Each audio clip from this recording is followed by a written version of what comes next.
Konflik antara Mesir Israel disebut mulai memanas dan dilaporkan saat ini telah berstatus siaga tinggi akibat keputusan Tel Aviv memperluas invasi dan serangan ke Rafah. Selain itu, pihak Mesir juga mendadak membatalkan rencana perundingan perang dengan Israel.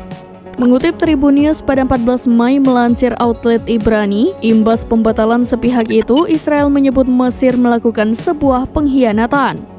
Seorang pejabat Israel itu bahkan menyebut bahwa krisis diplomatik yang semakin mendalam telah terjadi antara kedua negara bersangkutan.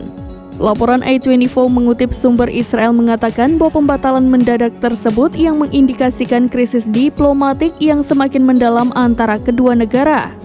Diketahui pembatalan mendadak itu dilaporkan sebagai akibat dari operasi militer Israel di Rafah.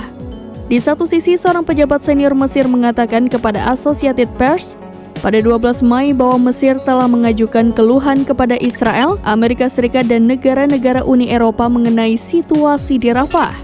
Mesir juga telah memperingatkan bahwa perjanjian perdamaian yang telah berlangsung selama beberapa dekade di antara keduanya bisa memiliki resiko yang tinggi.